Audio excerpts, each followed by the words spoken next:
Hello friends, हमने history of constitution को ख़त्म किया है। दोनों वीडियो अपलोडेड है। वो दूसरा पार्ट उसका आज मैंने अपलोड कर दिया है। अगर उस चैप्टर में किसी को कोई डाउट आता है तो कमेंट बॉक्स में अपने डाउट्स पिन कीजिए। हम लोग आपके उस डाउट्स को अगले वीडियो में कवर करेंगे। और अभी इस वीडियो में पॉलिटी का अगला जो चैप्टर है द प्रियम्बल, उसको हम लोग डिस्कस करते हैं। तो पहला चीज़ प्रियम्बल में आता है कि what is preamble.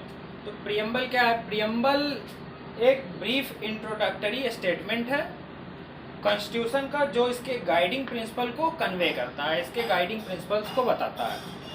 Preamble philosophy of constitution को शो करता है, इसका कैसा नेचर है ये शो करता है, और प्रियम्बल कैसे रिलेटेड है कॉन्स्टिट्यूशन से, ये हमें इस चैप्टर में जानने को मिलेगा। तो the first thing is that what is the definition of preamble. So preamble to any constitution is preamble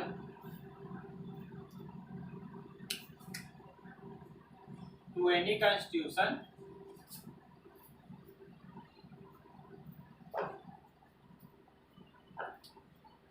is a brief introductory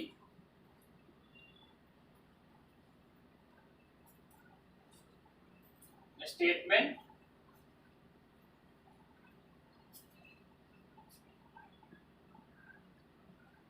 which conveys the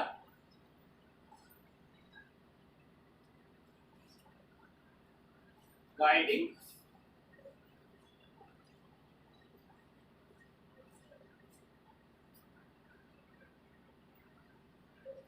principle of the document। यहाँ पे डॉक्यूमेंट कॉन्स्टिट्यूशन को represent कर रहा है।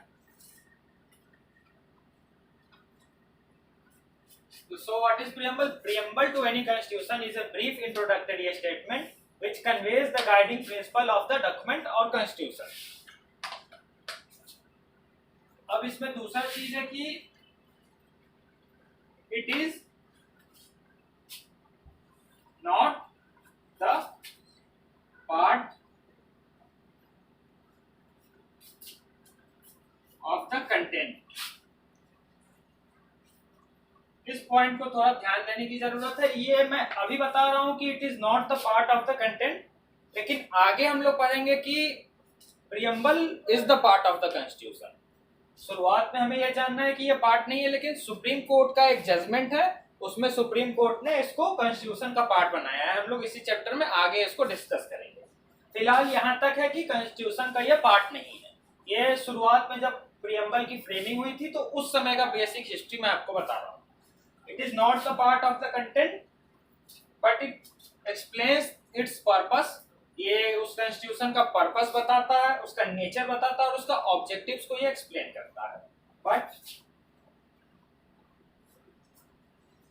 It explains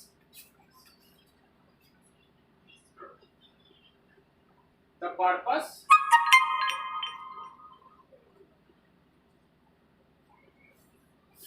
and the objectives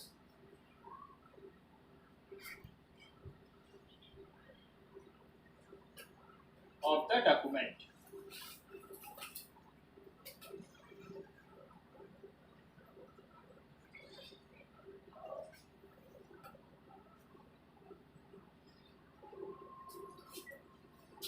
अब चलिए अगला point इसके अंदर ये कि सुप्रीम कोर्ट ये कहा है कि प्रियम्बल से हमें ये पता चलता है कि कॉन्स्टिट्यूशन मेकर जो थे, जो कॉन्स्टिट्यूएंट असेंबली, पिछले चैप्टर में हमने डिस्कस किया था कि कॉन्स्टिट्यूएंट असेंबली एक लार्ज रिप्रेजेंटेटिव बॉडी, और उसके मेंबर्स जिन्होंने कॉन्स्टिट्यूशन को डेवलप किया, फ्रेम किया, उनके माइंड को ये प्रियम्बल शो करता है कि उन्होंने किस माइंडसेट से प्रियम्बल को, हमारे देश के कॉन्स्टिट्यूशन को डेवलप किया है, फ्रेम किया है। तो supreme court has observe that Supreme Court has observed that the preamble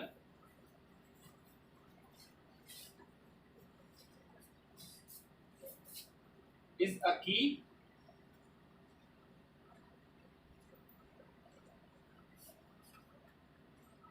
to unravel the minds of the makers of constitution.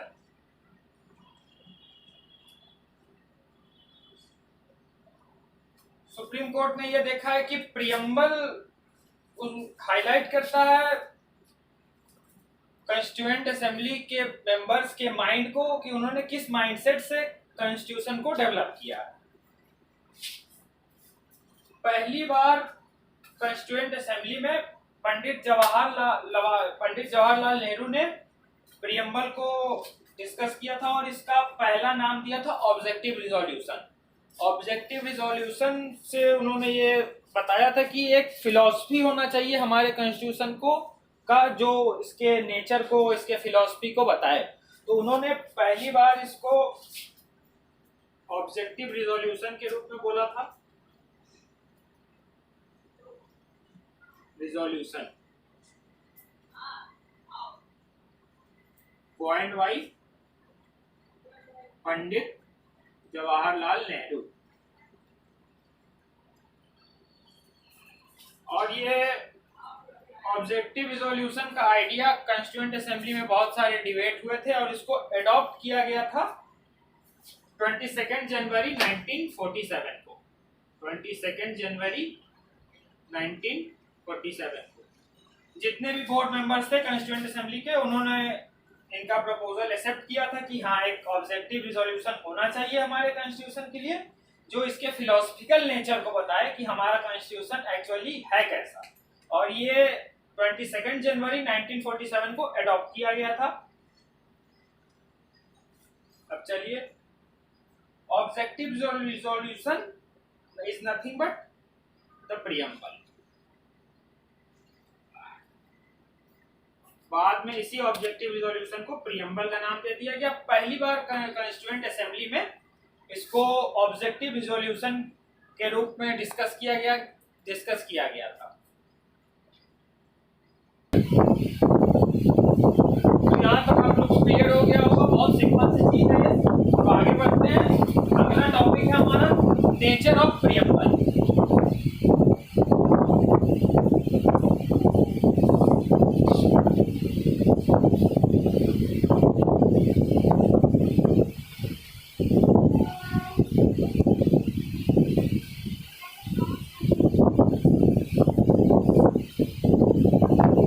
Topic is the nature of preamble. Preamble का nature कैसा?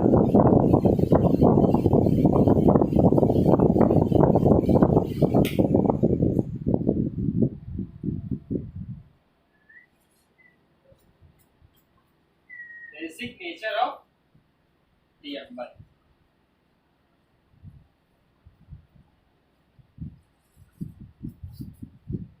पहला तो है non justifiable in nature.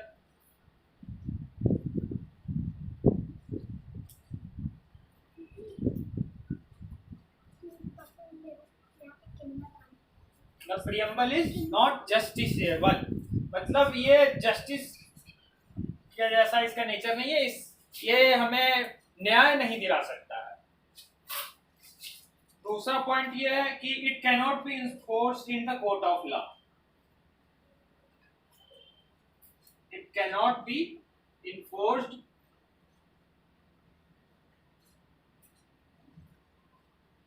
in the court of law.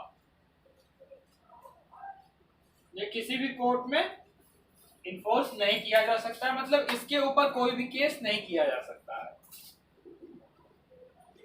तीसरा point ये है कि ये गवर्नमेंट के जो 3 ऑर्गन हैं, गवर्नमेंट के 3 ऑर्गन होते हैं, एग्जीक्यूटिव, लेजिस्लेचर एंड जुडिशियरी। तो ये इन तीनों ऑर्गन का ना तो पावर बढ़ाता है ना इसके पावर को कम करता है। नॉट गिव एक्सेस पावर और नॉट डिक्रीज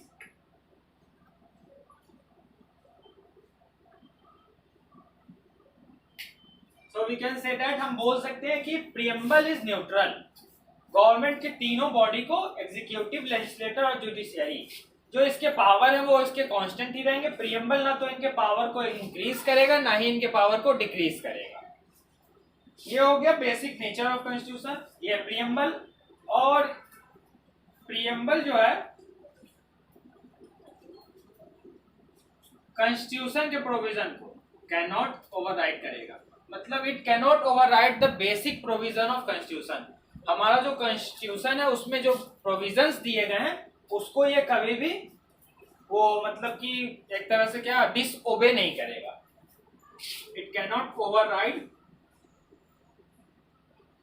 द प्रोविजंस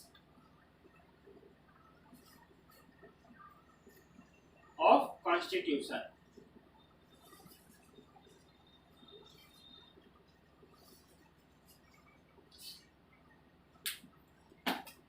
तो ये हो गया बेसिक नेचर ऑफ प्रीएम्बल। और इसके साथ ही दो स्टेटमेंट लिए जाते हैं कि प्रीएम्बल जो है इंडिकेट करता है, ये दोनों पॉइंट इंपॉर्टेंट है।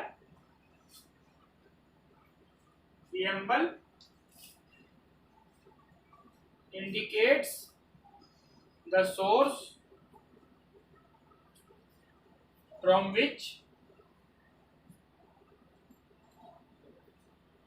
the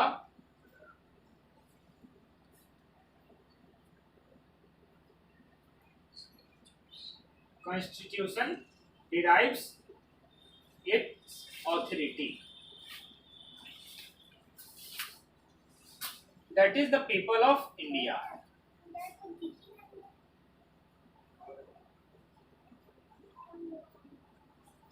प्रीएम्बल ये दिखाता है कि कॉन्स्टिट्यूशन जो है वो अपना ऑथोरिटी कहां से डिराइव करता है, पीपल ऑफ इंडिया से। ये हम आगे देखेंगे कि ये पीपल ऑफ इंडिया मतलब हम आम लोग कैसे कॉन्स्टिट्यूशन के पावर को एक तरह से इंक्रीज करते हैं, या प्रीएम्बल कैसे ये कह रहा है कि constitution derives it's authority from the people of India. इसको हम बेसिक वैल्यूज जब प्रीएम्बल के आएंगे तो उसको डिस्कस करेंगे। दूसरा इंपॉर्टेंट पॉइंट है, it also states the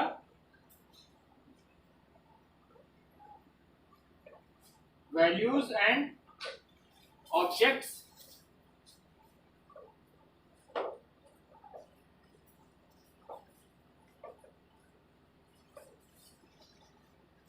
which the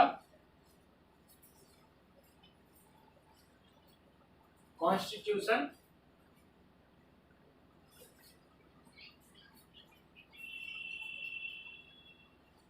seeks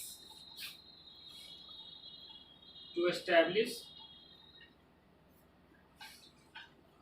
and promote।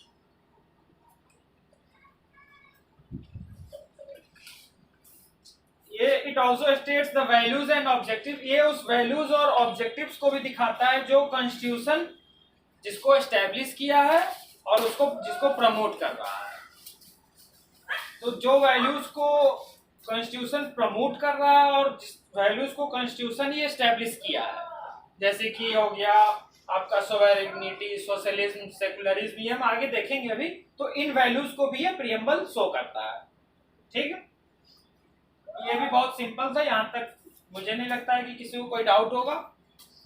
अब आगे हम लोग को देखना है basic values in the preamble.